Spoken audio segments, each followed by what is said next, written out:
tardes, señoras y señores. Señora alcaldesa, bienvenidos a este nuevo acto de la Academia de San Román. Recordarán ustedes, ya que está en el programa que habíamos editado a principio de curso, que hoy teníamos una conferencia con el sugerente título de ¿Por qué se rompen las cosas?, que iba a dar el profesor don Federico Gutiérrez Solana, que es catedrático de Ciencias de los Materiales, rector de la Universidad de Cantabria, presidente del Centro Internacional de Emprendimiento y rector de los rectores de España. Bueno, pues este señor ha tenido un problema familiar grave de enfermedad y se ha disculpado, no va a venir.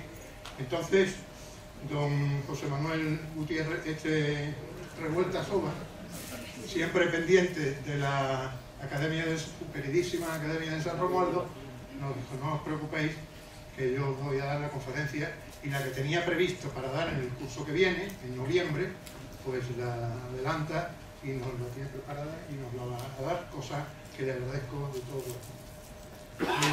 Tiene la palabra la ilustrísima señora doña María Elena Martínez Rodríguez de Lema para dar lectura a la... Buenas tardes, con su permiso, señor presidente. En la sesión de Junta de Gobierno celebrada por esta Real Academia el pasado 31 de enero de 2019, recogida en el acta número 334, a propuesta del ilustrísimo señor profesor don José Manuel Revuelta Soba, se acordó que la conferencia titulada Vivir con corazón ajeno, 50 años de investigación biodémica, fuera pronunciada hoy, martes 7 de mayo, debido a circunstancias sobrevenidas con respecto a la programada inicialmente, titulada ¿Por qué se rompen las cosas?, a cargo del ilustrísimo señor profesor don Federico Gutiérrez Solana Salcedo. Como ustedes saben, la Academia, cuando interviene alguno de sus miembros, tiene por norma no contemplar su presentación, entendiendo que ésta ya fue ofrecida en el momento de su ingreso, y con el fin de evitar reiteraciones en sucesivos parlamentos de los señores académicos. No obstante, recordemos que el profesor Revuelta Soba es catedrático en cirugía y profesor emérito de la Universidad de Cantabria y codirector de la Unidad de Ingeniería de Biomateriales de la misma. Entre sus méritos destacaremos que ha sido presidente de la Comisión Nacional de Cirugía Cardiovascular de la Sociedad Española de Cirugía Cardiovascular y de la Sociedad Internacional de Cardiocirujanos, miembro del Consejo Nacional de Especialidades Médicas del Comité de Evaluación de la Fundación Carolina y profesor asociado a la Universidad de Texas y director del Tribunal de Examinadores del Consejo Europeo de Cirugía Cardiotorácica, entre otros méritos. Ha dirigido 25 tesis doctorales, todas cualificadas cum laude, y 47 cursos de doctorado y especialización. Ha pronunciado 395 conferencias en instituciones nacionales y extranjeras, 330 ponencias en congresos nacionales e internacionales y 340 publicaciones en entrevistas, libros nacionales e internacionales. Es miembro activo de 21 asociaciones médicas nacionales y extranjeras, académico de número de la de Ciencias Médicas de Cantabria y correspondiente de la Real de Medicina y Cirugía de Murcia, de la Real Nacional de Medicina y de esta Real Academia de San Romualdo desde el 15 de octubre de 1999, con la que siempre está dispuesto a colaborar, aún haciendo un hueco en sus muchas actividades profesionales, como hemos anotado anteriormente. Muchas gracias, doña María Elena Martínez Rodríguez. Tiene la palabra el ilustrísimo señor profesor don José Manuel Revuelta Soba para pronunciar su conferencia Corazón de mujer, corazón de hombre.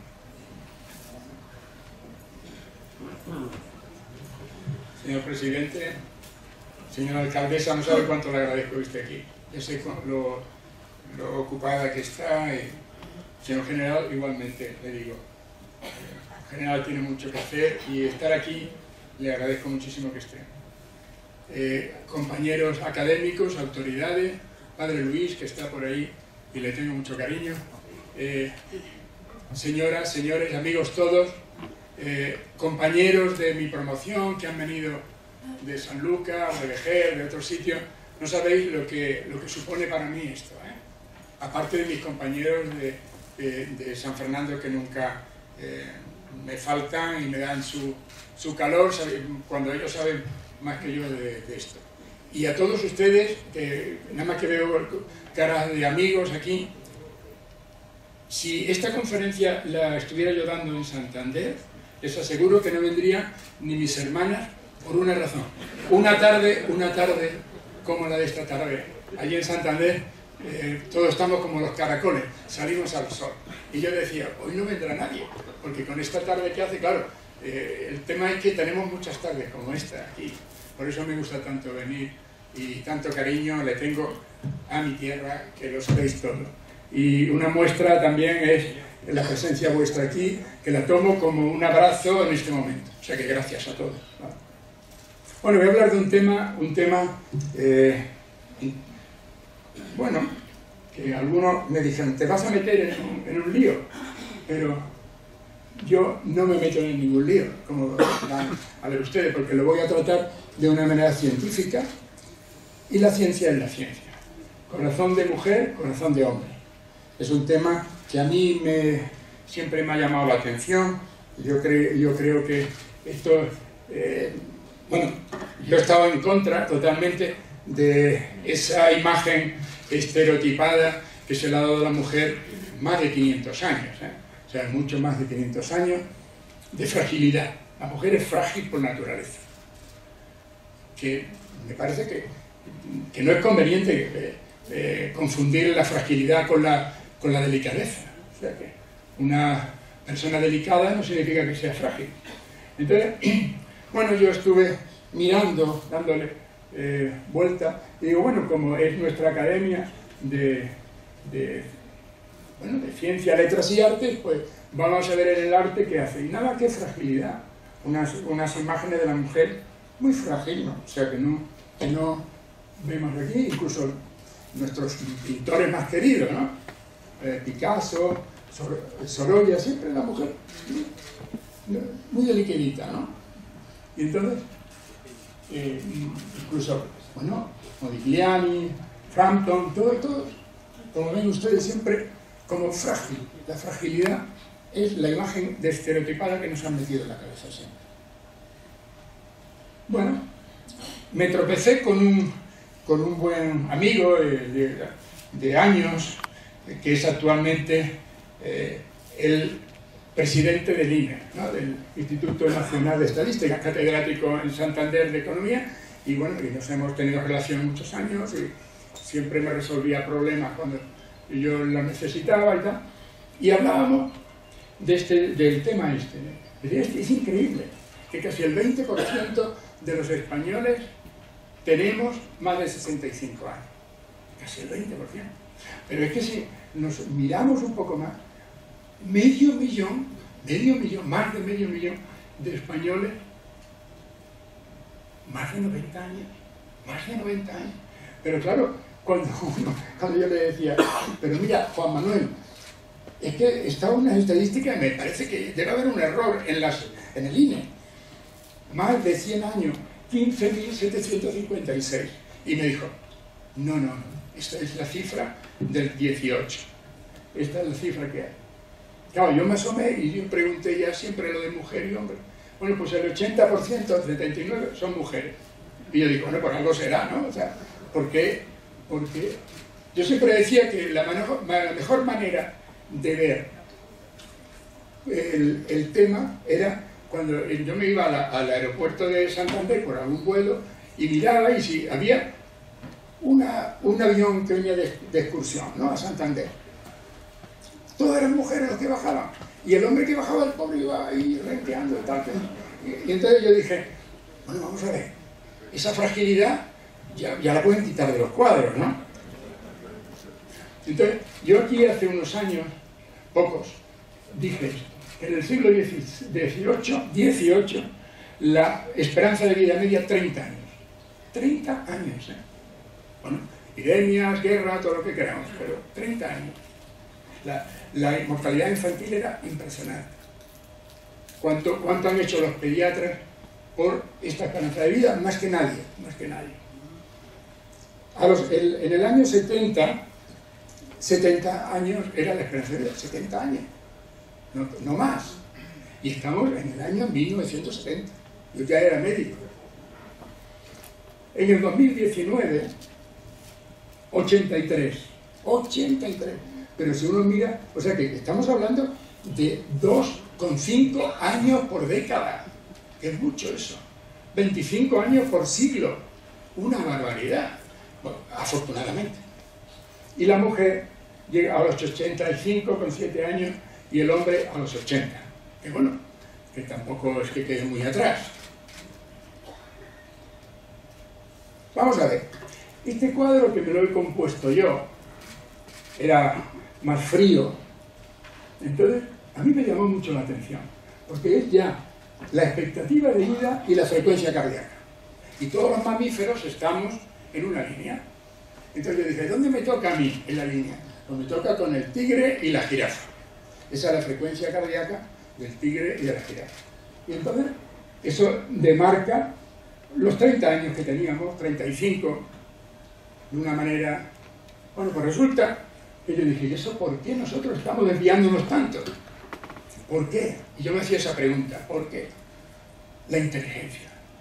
La inteligencia ha roto con esa línea. La inteligencia nos ha traído las vacunas.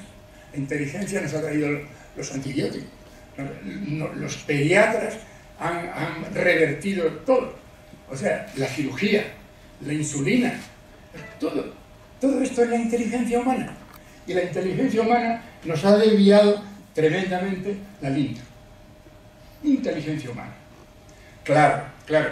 El problema es que después viene una guerra y nos mandan otra vez con los mamíferos. ¿Dónde pertenecemos? Por eso es tan cruel el ver que cuesta desviar y llegar a 80 años cuando luego de pronto, por una cosa así, pues mueren 1 millón, 2 millones de personas. La expectativa de vida baja totalmente.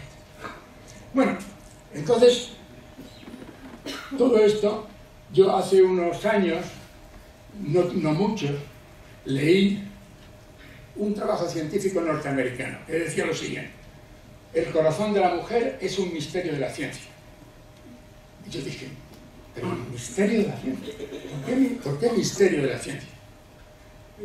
No como, es un poco, a veces delicadamente, a la ignorancia le llamamos misterio.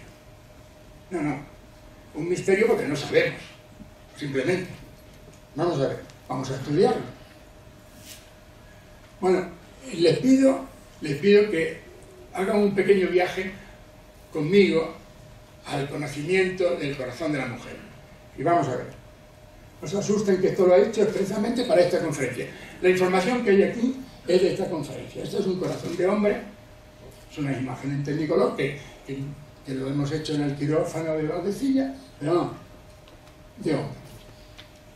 Bueno, se puede manipular bastante bien. De hecho, lo tenemos que manipular, levantarlo y tal. No pasa nada. Y tenemos uno de mujer.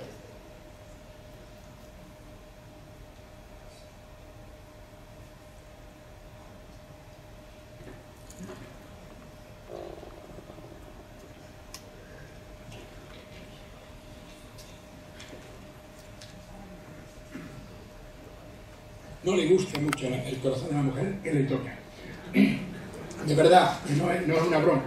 Voy a evitar todas las bromas, pero no les gusta. Responde diferente a los fármacos, responde diferente al manuseo. Enseguida entra en arritmias serias, ¿no? O sea, por eso nosotros ya lo sabemos y andamos con un cuidado tremendo. El del hombre aguanta que lo levanten, que lo quiten. Entonces, vamos a ver, esto quería expresar que, bueno, que esta conferencia es inédita y que no tiene ningún conflicto de interés. O sea que yo... entonces lo que hice, bueno, pues vamos a estudiar, vamos a empezar desde el principio, de la A a la Z. Entonces vamos a estudiarlo bajo el punto de vista anatómico, fisiológico, bioquímico, etcétera, etcétera. Y esto es lo que he hecho. En realidad yo me lo planteé como un puzzle. El puzzle, cuando viene en la caja y lo compras, allí no hay nada. Hay desinformación. Vamos a informarlo. Vamos a poco a poco ir... Que eso es lo que yo he hecho. En realidad lo que he hecho es buscar información. Una información desperdigada, contradictoria, difícil. Claro, me ha llevado 10 años la conferencia de esta tarde de presidente. O sea que quiero decir que ha sido un esfuerzo de intentar hablar con mucha gente, moverme el tema, y las piezas que faltaban en el puzzle, que faltan muchas todavía, yo he intentado construirlas para decir, bueno, mira, ya estamos viendo algo. Eso es la investigación. En primer lugar, yo quiero decir que en este trabajo he seguido la Organización Mundial de la Salud recientemente, que define claramente sexo de género. Sexo hace referencia a la clasificación biológica de mujer y hombre de acuerdo con su complemento cromosómico y sus órganos reproductivos. Y género hace referencia a los roles socialmente construidos, los comportamientos, actividades, atributos que una sociedad dada considera apropiados para los hombres y mujeres, muy loable. O sea que masculino y femenino son categorías de género. Yo en eso no he entrado. Yo he entrado en únicamente hombre y mujer. O sea que categoría cromosómica, para que ustedes me entiendan. Entonces, yo me fui a los inicios a ver el gran Leonardo, una persona como él, que el renacimiento que trajo todo. Bueno, de hecho, el 2 de mayo se cumplió el 500 aniversario de que lo perdimos, de su fallecimiento. Digo que lo perdimos porque este hombre, bueno, le invitaron el rey de Francia, murió en Francia, ¿no? En Amboise, en un castillo, porque le dijeron, venga usted aquí, haga lo que quiera, y él ahí estuvo durante años confeccionando cosas de ingeniería, de todo, ¿no? De todo, porque hasta de urbanismo, porque él era un urbanista también, o un político. Bueno, entonces, Leonardo, que le escribió muchísimo el corazón, tenía 154 de estos de los dibujos de él, algunos maravillosos, donde hay una información increíble.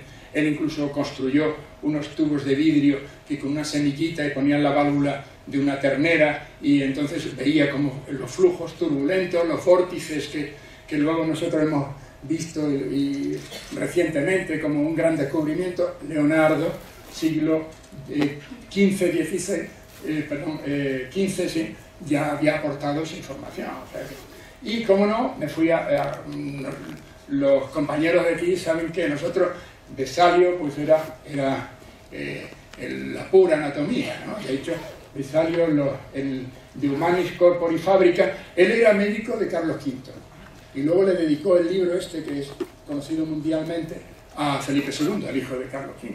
Entonces, Vesalio aportó una cosa muy importante. Aparte de unos dibujos maravillosos que se ven todos, y entre otras cosas del corazón, aportó un principio fundamental. Él se dio cuenta que la sístole cardíaca, la contracción del corazón, coincidía sincrónicamente con el pulso. Entonces dijo, esto es lo mismo. Esto es que se transmite a través de la sangre el pulso. Esto nos dio una visión espectacular de lo que es el sistema cardiovascular. O sea, diseñó todo el complejo del sistema cardiovascular, primera vez. Y esto lo hizo el gran Vesalio, que era como saben, un médico belga muy bueno. Bueno, entonces, con esta información y lo que fui viendo y lo que hablábamos los compañeros, porque yo le pregunto a los compañeros, ¿tú qué impresión tienes del corazón de la mujer? Bueno, y lo que está claro, estamos todos de acuerdo, anatómicamente, que es de menor tamaño, menor volumen de sus cavidades, aurículos y ventrículos, los tabiques son más delgaditos, tanto el tabique interauricular como se divide en las 4 cámaras que tiene el corazón, esos tabiques son más finitos, y las arterias coronarias son de menor diámetro. Entonces, obviamente, guste o no guste, pues hay que pensar en que era más débil. Bueno, vamos a coincidir con los cuadros. O sea, la mujer tiene un corazón aparentemente más débil. Bien, sigamos adelante, que fue lo que yo intenté hacer. Entonces, los músculos del cuerpo son diferentes. Uno no puede mirar el mismo músculo de la pierna. Yo algunas veces lo he contado aquí, uno hace esto un cuarto de hora, a ver si quién es capaz de hacerlo, y el brazo se queda agotado. Es el músculo esquelético. El músculo del intestino, que a veces se para, que si uno lo toca lo más mínimo se para, y no quiere decir que uno se vaya a morir. Pero claro, el músculo cardíaco no se puede parar, ni de día, ni de noche. Uno no descansa nunca, ¿no? Si vivimos 90 años, pues 90 años que tiene que estar trabajando constantemente. O sea que ese músculo tiene que estar tiene que ser muy peculiar, al menos, ¿no? Entonces, bueno, simplificando, tenemos para que el miocardio, está el endocardio, que es lo que está dentro, lo que toca la sangre, y el epicardio, también se llama pericardio visceral, y una membranita que tiene, pero vamos, no vamos aquí a la clase de anatomía, simplemente que sepan ustedes que vamos a hablar fundamentalmente del miocardio. Menuda maravilla el miocardio. Quien no se inclina ante el miocardio es que no se inclina ante la belleza. Yo me inclino ante la belleza, me inclino ante el miocardio, y lo digo sin ningún tipo de teatralidad. Es que cada vez que me meto más y más, descubro que es una maravilla. Con nombres muy raros, batmocrómica y tal, pero les puede parecer a los que no estudiaron latín. A nosotros nos hicieron estudiar latín y nos ha servido mucho en la carrera, muchísimo en todo, porque todo está puesto con palabras latinas. Entonces, el corazón tiene que transmitir bien, tiene que ser excitable, tiene que generar bien los impulsos, tiene que conducir estos impulsos eléctricos que produce su propia central eléctrica. El corazón tiene una central eléctrica. Luego, contraerse y relajarse. Todo eso lo tiene que hacer el miocardio. Pero el miocardio está formado por unas células que se llaman cardiomiocitos, el 30%, y también los cardiomioblastos, que serían como la estructura, el andamiaje, digamos, que envuelve y que es capaz de aguantar los cardiomiocitos. O sea que tenemos muy bien protegidos los cardiomiocitos. Y hay una cosa increíble. Hay la gasolina. ¿Dónde está la gasolina del miocardio?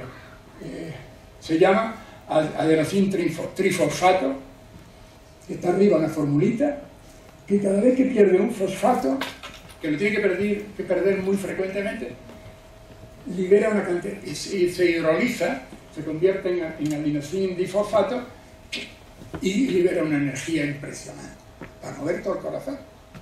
Entonces, esto tiene que hacerlo cada 15 segundos. Cada 15 segundos estamos liberando, convirtiendo el adenosín trifosfato en adenosín difosfato. Y esta energía es la que hace que todos funcionemos. Cuando uno mira una célula, tiene el núcleo en medio y un órgano energético que sería el motor que nos hace mover la célula cerca del núcleo, que se llama mitocondria. Bueno, pues resulta que la del corazón está más en la superficie, trabaja mucho, tiene que estar en contacto muy directo con el cardiomiocito. Y fíjense cómo es por dentro. Entonces dirá, bueno, dibujitos de uno que lo ha pintado muy bien. Después veremos que no son tantos dibujitos. Y tienen unos canales, que son estos que están aquí, del calcio, del sodio. O sea que realmente estamos ante un órgano de una proporción increíble de belleza, una belleza que nos hace vivir 90 años o 100 años. A 15.000 españoles lo han hecho vivir sin parar 100 años. Y bueno, y no sigamos mirando dentro por la biología molecular y todo eso, porque hay unos filamentos finitos de actina, unos filamentos más gruesos de miosina y una especie de muelles que los conectan. Así, 100 años. O sea que es una maravilla. Y dirá, bueno, y el sarcómero, que es una unidad, que no quiero liarles, pero en definitiva, que es un órgano tremendamente maravilloso, maravilloso. Y dirán, bueno, el dibujito no, lo ven aquí. Se pueden ver todo aquí, y si uno más en la microscopía electrónica de barrido o la de transmisión, se está viendo perfectamente todo eso. O sea que realmente todo esto está más que demostrado. Bueno, vamos a entrar un poco ya en tarea, ¿no? En el hombre. Nosotros nacemos todos con los mismos números de cardiomiocitos, el hombre y la mujer iguales. Resulta que el hombre, como tiene que ser más fuerte, porque sí, porque sus cromosomas se lo dictan, tienen que intentar contraer el corazón más fuerte que nadie. Y entonces, la única recurso que tiene es ir aumentando de tamaño los cardiomiocitos. Y de número también, por eso. Y la mujer mantiene el tamaño toda la vida. Igual, no cambia. Entonces, incluso recientemente, por resonancia nuclear magnética, se ha visto una población grande durante 10 años se han seguido toda esta población de personas. Y se ha visto que la masa ventricular izquierda, fíjese, en el hombre va a ir aumentando 8 gramos por década. 8 gramos por década. Y en la mujer o no se ha movido nada o ha incluso disminuido 1,6 gramos por década. Y bueno, esto estadísticamente está demostrado.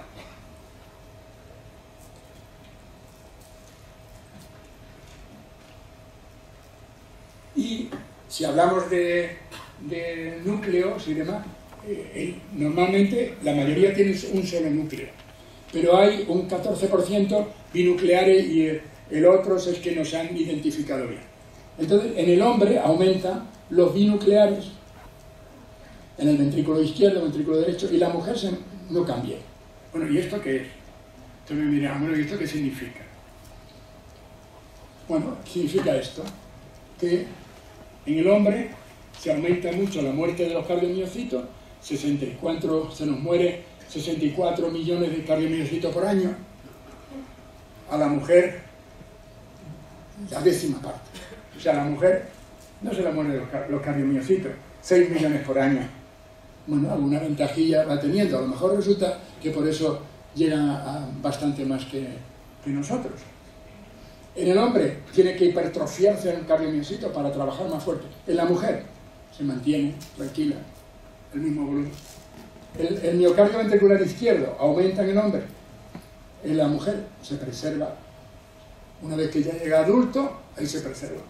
El diámetro y el volumen del corazón en el hombre aumenta y en la mujer se preserva. O sea, que realmente vemos ante una situación ya celular y ya es microestructura, como la mujer es más estable, digamos, en el tiempo que nosotros, que lo somos. Bueno, hace 2 meses, dos investigadores buenísimos de la Universidad de Tokio y Women's Medical University han descubierto un sensor electrónico de monitorización para los cardiomiocitos humanos en acción, para ver cómo se mueren, cómo van, cómo funcionan. Y entonces lo han hecho por nanotecnología.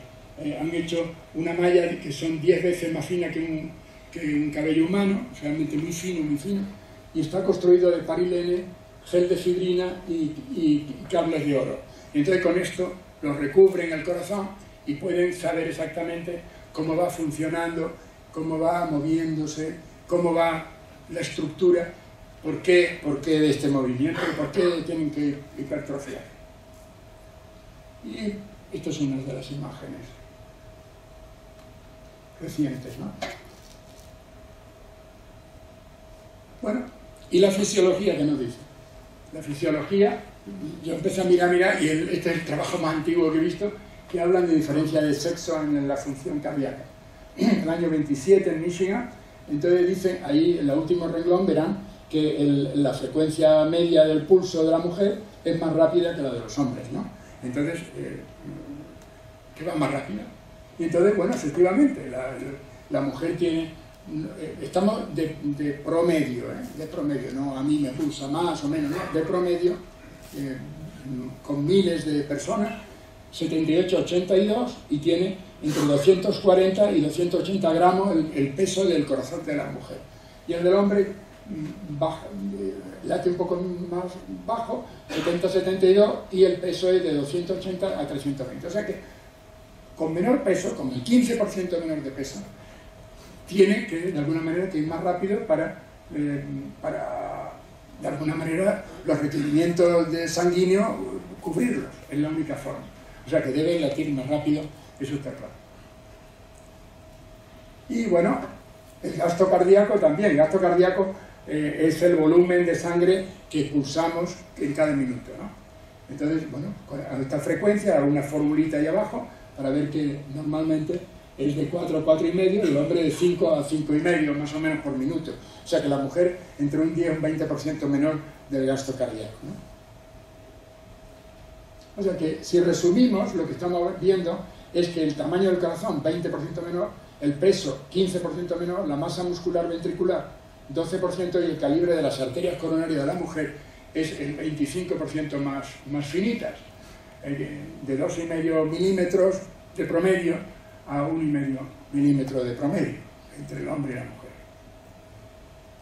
Bueno, entonces me van a permitir esta licencia de poner un Fórmula 1, porque yo estoy convencido que en el embarazo se pone en evidencia un Fórmula 1, que es el corazón de la mujer. Los hombres reventarían si tuviéramos que hacer eso. No tenemos ese mensaje genético ya y por tanto no lo podemos hacer. O sea, quiero decir que, y si uno mira realmente el cuadro de mando del Fórmula 1, es cuando te das cuenta de que bueno, es que es impresionante lo que pasa en el embarazo, impresionante. Hay que otra vez maravillarse, sin exagerar, lo que ocurre en el embarazo es una lección impresionante de la adaptabilidad de un órgano maravilloso a una situación sobrevenida.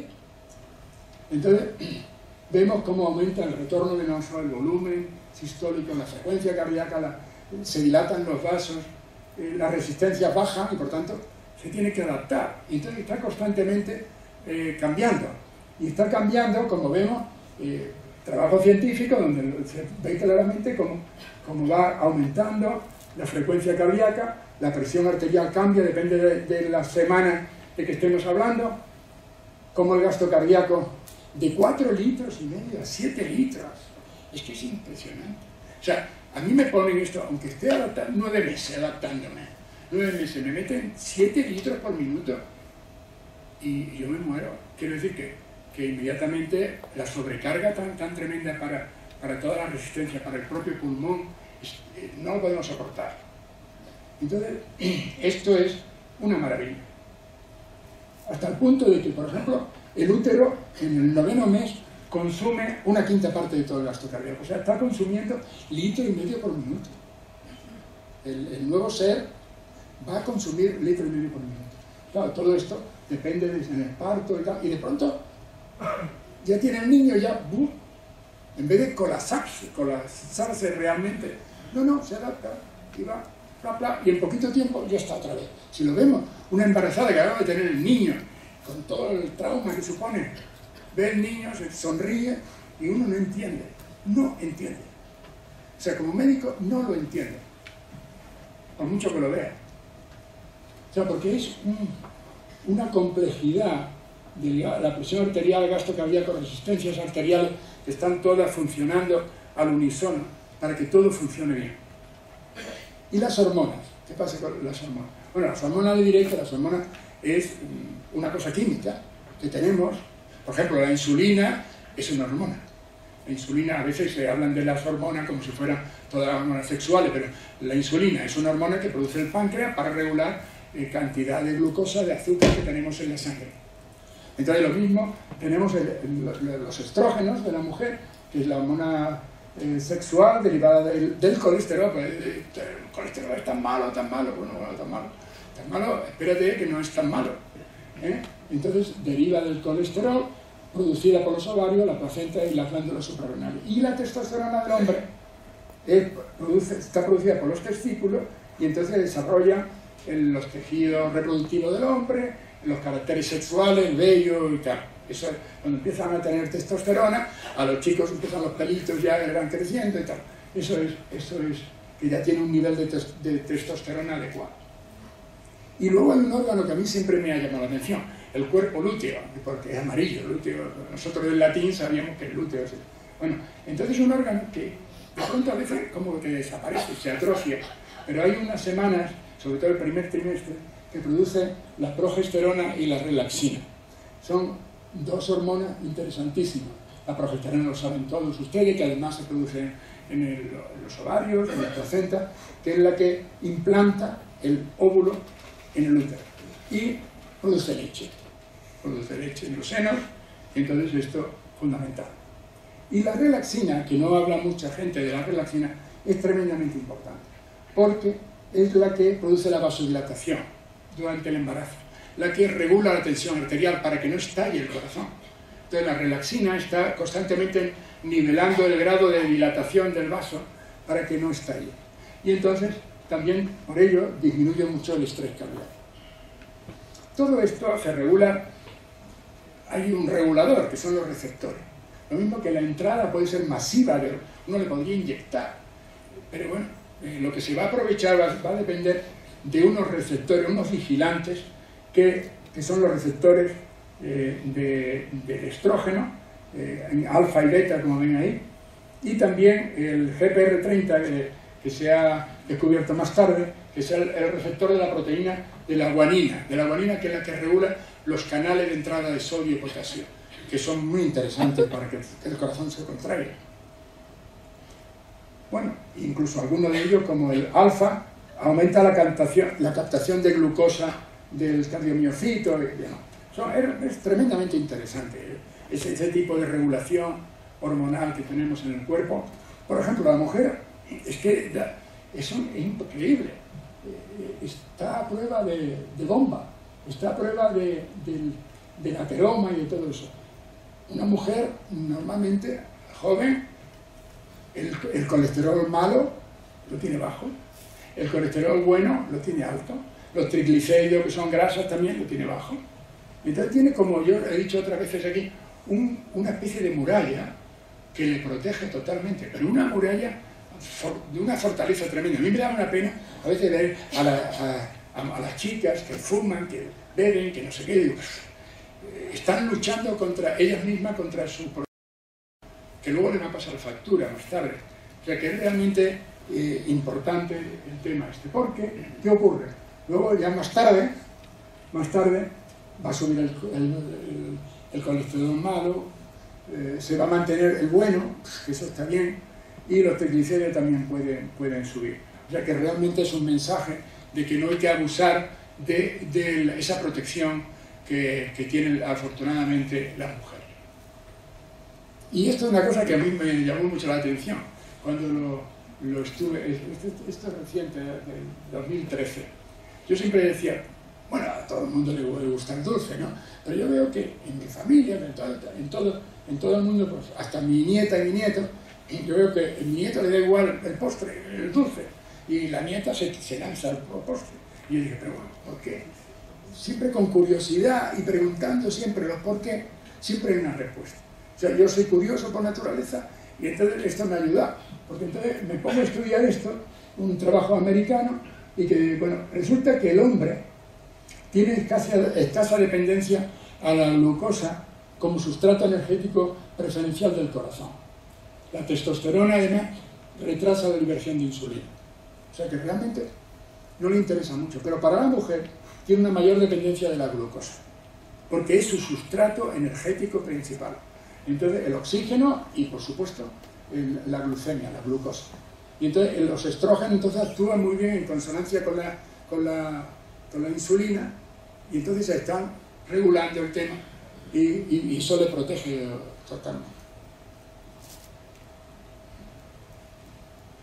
Y todo esto, el estrógeno es un potente cambioprotector, previene el desarrollo de la hipertrofia ventricular, a la aparición de insuficiencia cardíaca, y todo esto lo hace por el TGF-beta, que es un Transforming Growth Factor beta. Entonces, ¿esto qué es? Yo dije, bueno, me lo busqué, un biólogo molecular me dio también una imagen, TGF-beta, y dije, ¿esto qué es? Entonces, resulta que les voy a hablar de una cosa que está muy alejada del corazón, pero que tiene mucha importancia. Es una glándula que tenemos comodona, y trabaja que no para. Y está sentada en una silla, como una butaca, ¿no? Y tiene el tamaño de un guisante, de una lentejita, pequeñita. Entonces, resulta que esta glándula, que muchos le llaman la glándula principal del cuerpo porque regula todas las glándulas endocrinas restantes, pues resulta que esta glándula es la glándula pituitaria o la hipófisis, y está sentada efectivamente en la silla turca. Silla turca le llaman silla turca porque es como una silla de montar de los turcos, la silla típica turca de los bebés. Entonces eso le sirve de sillón. Ahí está protegida perfectamente la glándula pituitaria, que es la hormona del crecimiento, que los pediatras conocen muy bien para que los niños crezcan, porque sobre todo los huesos, los músculos, todo esto, pero, y un montón de cosas, ¿no? Hace un montón de regulaciones, el lóbulo anterior, el lóbulo posterior, todo esto. Bueno, pues resulta que esta glándula, me empecé a mirar qué relación tiene con el corazón, y resulta que reduce el envejecimiento celular y la muerte celular, protege el miocardio, aumenta la síntesis de las proteínas, disminuye los depósitos de grasa, y el estrógeno estimula la producción de gonadotropina. Esto es tremendo. La somatotropina está aumentada precisamente por los estrógenos.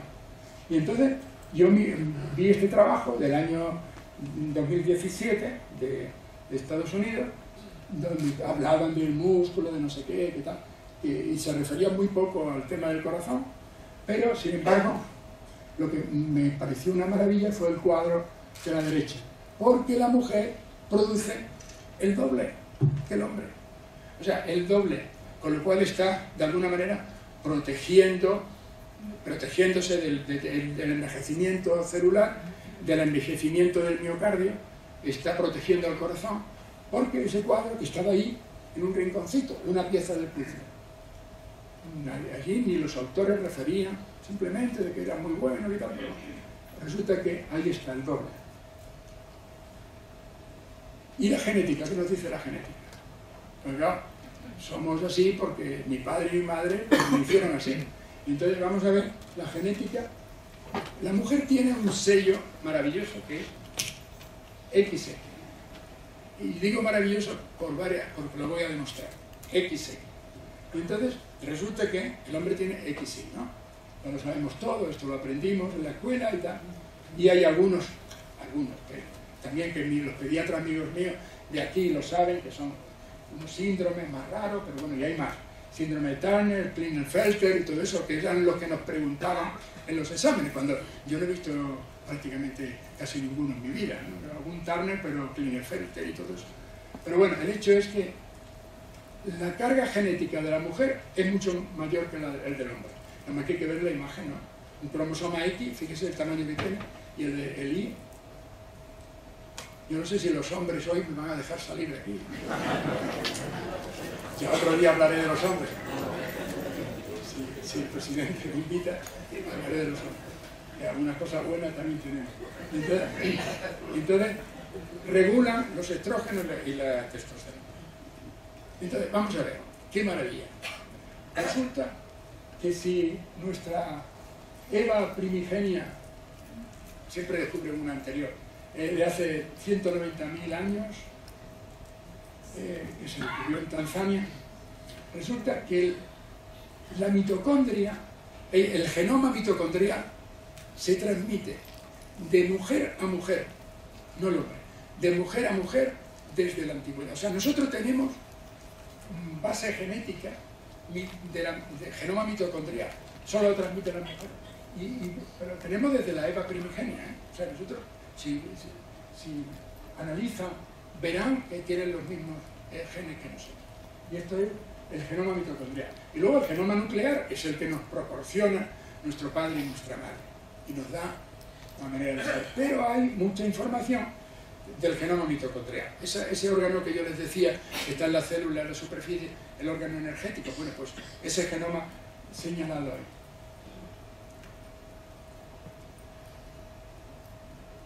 Y bueno, hay una transformación, una información genética codificada, que son los ácidos nucleicos, el desoxirribonucleico y el ribonucleico, y esto lo que hacen es, esto es un nombre tan raro, tan largo, lo que hacen es construir proteínas, las proteínas que nosotros necesitamos para seguir viviendo.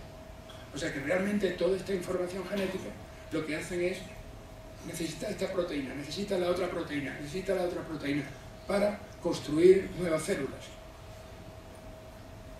Y esta maravilla, que es la replicación del desoxirribonucleico, se transcribe al ribonucleico mensajero y de ahí a las proteínas, se traducen en proteínas. Bueno, pues resulta que una persona maravillosa, como fue Severo Ochoa, premio Nobel del 59, él describió un poco el por qué esto es así, ¿no? Por qué se analiza. Sobre todo él introdujo la enzima polinucleótido fosforilasa, que en realidad es el intercambio del ácido desoxirribonucleico en proteína, cómo se transforma todo. Y yo tuve la oportunidad, fue un honor, que yo le escribí, le dije que le quería invitar a Valdecilla a dar una conferencia.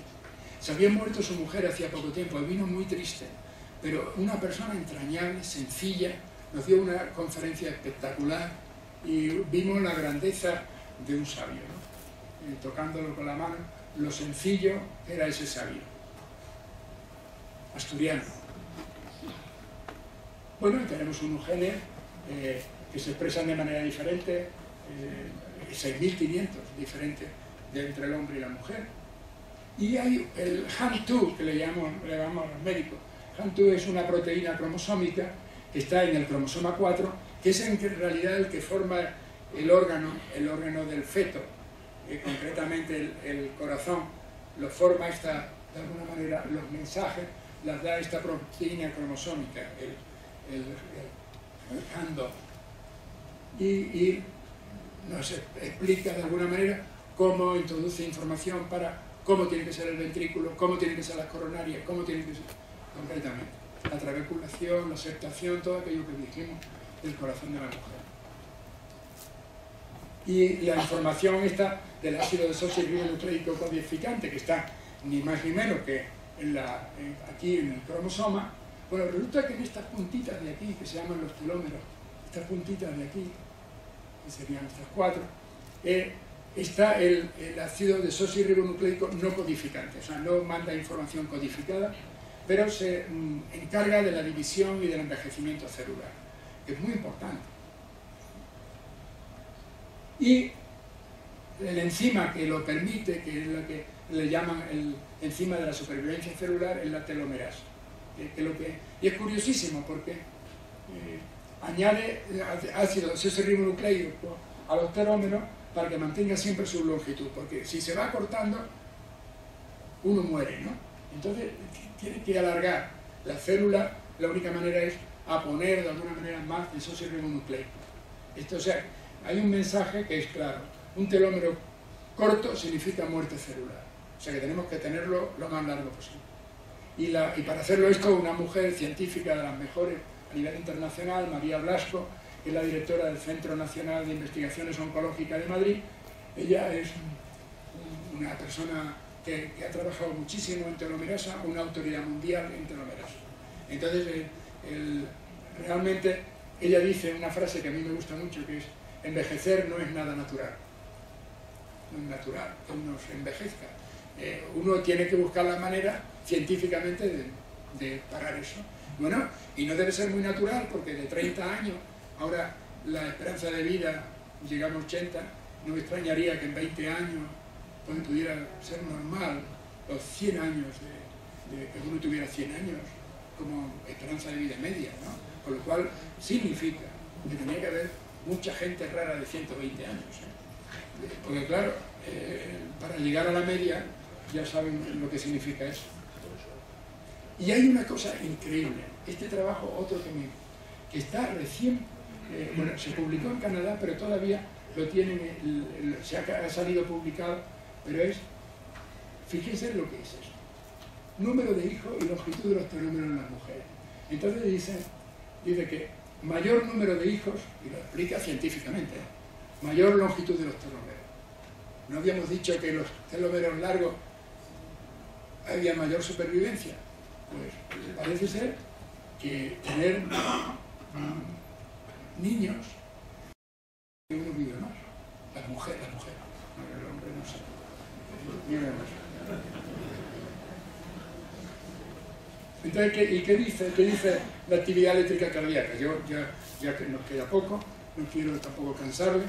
Bueno, pues es la central eléctrica, digamos, del corazón, ¿no? Ahí, entre la zona que está entre flechas, es la fibra de Purkinje, que son las que dan la actividad eléctrica, y es como, la actividad eléctrica buscábamos que fueran como cablecitos, pero no es como cablecitos, es como una mancha de aceite que se va extendiendo, aunque me pasa de vez en cuando en las corbatas, por la mancha de aceite se extiende.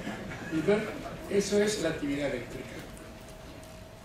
Y, obviamente, esto funciona, los estrógenos y testosterona tienen unos signos contrarios en los canales de calcio y potasio en la célula.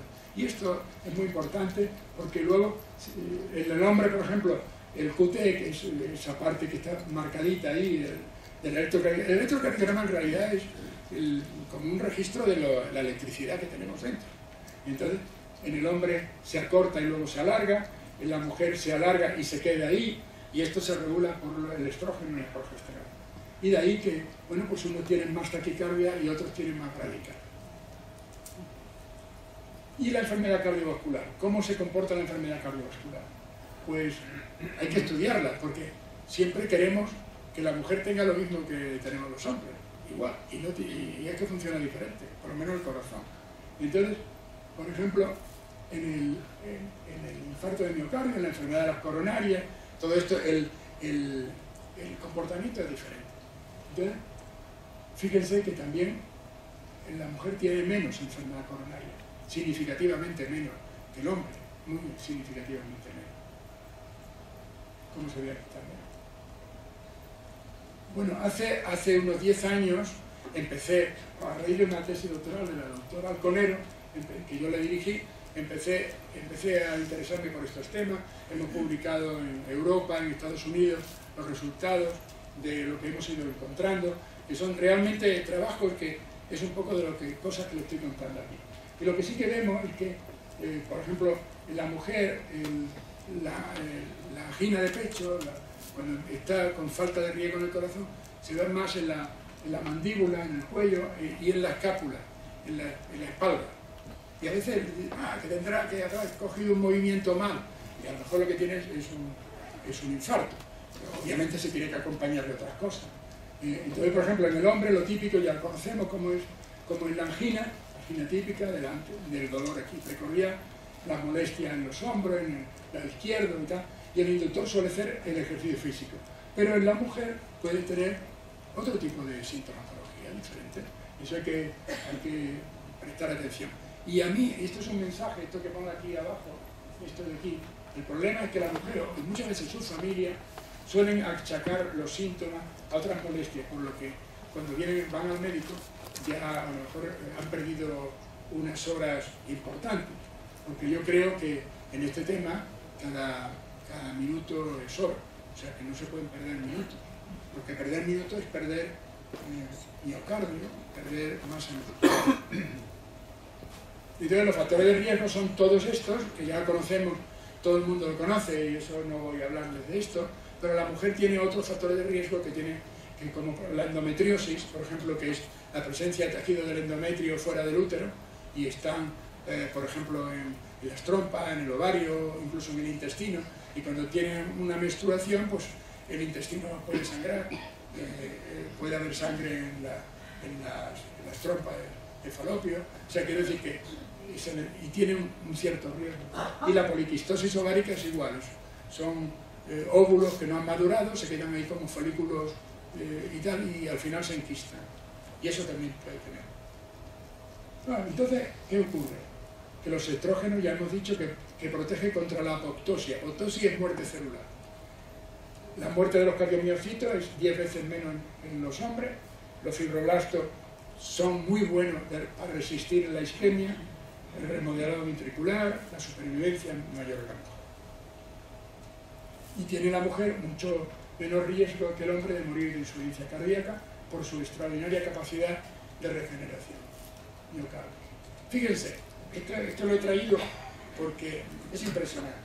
Hasta el año 97 no se hizo una campaña para informar sobre los peligros que podía correr la mujer, con isquemia miocárdica, con válvulas, con lo que fuera. Y resulta que 20 años más tarde se ha reducido la mortalidad en la mujer el 50%. 50% con 20 años. Y esto es por las campañas que se han hecho, por la American Heart Association y demás, que esto también en España ya luego se hace bien. Solamente para acabar, voy a hablarle de la valvulopatía más frecuente, que es el prolapso de la válvula mitral. La válvula es una de las 4 válvulas del corazón. Bueno, pues prolapsa, se abomba. Y esto es más frecuente en la mujer que en el hombre. La prevalencia es 6%, cuando la población general sería del 2 al 3%. En Estados Unidos hay 7,8 millones de personas afectadas de prolapso. Lo más frecuente. Y tiene una herencia familiar autosómica dominante, y en general son personas que tienen a lo mejor el colágeno, problemas con el colágeno, con el tejido conjuntivo, en definitiva. Es esto. Aquí tienen un eco donde se ve claramente el aurículo izquierdo, el ventrículo izquierdo, y esto que prolapsa aquí. En vez de estar en el plano este, prolapsa. Se desplaza. Bueno, se desplaza, pero ¿qué ocurre? Es un trabajo que demuestra que han visto 8.000 personas sanas, pero que tenían este signo por el eco, y entonces resulta que lo han seguido durante 15 años y han visto que a la mujer en el 90% no les pasa nada, absolutamente nada. Lo pueden tener, lo ve el médico, oiga, que tiene un prolapso. No, 90%. En el hombre solo el 77%. O sea que si lo tiene el hombre, le puede afectar más. Esto es un corazón, y en eso estoy estudiando ahora, en este tema es lo último que estoy estudiando, y en este corazón, la válvula mitral de una mujer, y entonces hemos visto con los físicos, matemáticos y los ingenieros que los vuelvo locos porque le hago utilizar aparatos y cosas que están utilizando para el hormigón, para los puentes colgantes, para el acero, y yo voy ahí y siempre les incordio con todas estas cosas.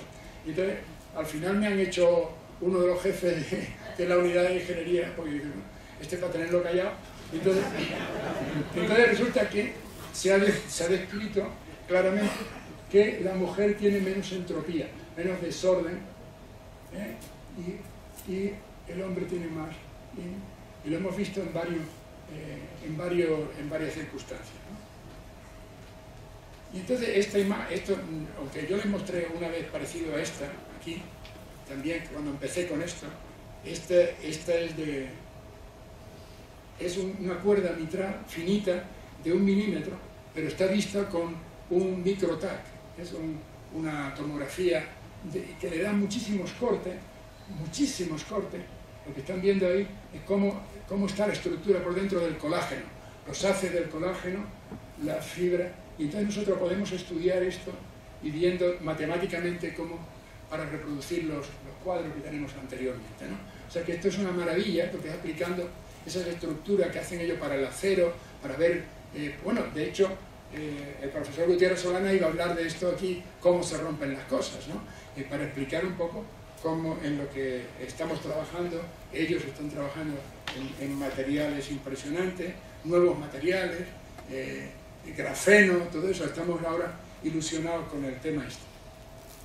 Y vemos cómo claramente, fíjese qué diferencia, ¿no? Que hay unos grumos, que esto es como una defensa del organismo para que no se rompa, y cómo se engrosa totalmente el exterior. Entonces, es un análisis también de la entropía. Entonces, ya así que acabo, reflexiones mías final. O sea, el análisis científico del corazón no debe confundirse los términos de diferencia de sexo y diferencia de género. La anatomía y la fisiología demuestran que el corazón de la mujer, aunque parezca más delicado y frágil, presenta mayor resistencia y adaptabilidad a los importantes cambios de la vida, como el embarazo, el parto, la menopausia, el envejecimiento, como he mostrado.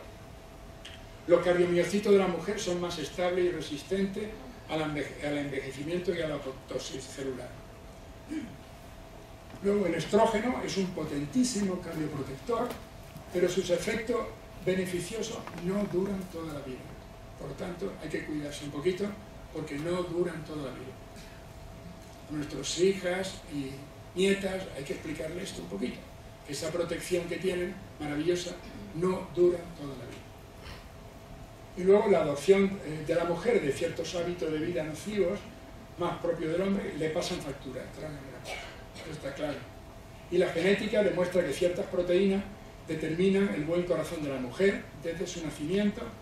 Y quiero puntualizar esto, creo que estoy convencido de ello, que la investigación cardiovascular es clave para prolongar la vida de la mujer.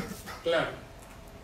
Entonces, en las campañas también, las campañas que se están haciendo en España son estupendas, Mujeres por el Corazón, Mujeres del Rojo, y en Estados Unidos es Go Red for Women and the Heart. O sea que estas son unas campañas que han bajado la mortalidad increíblemente.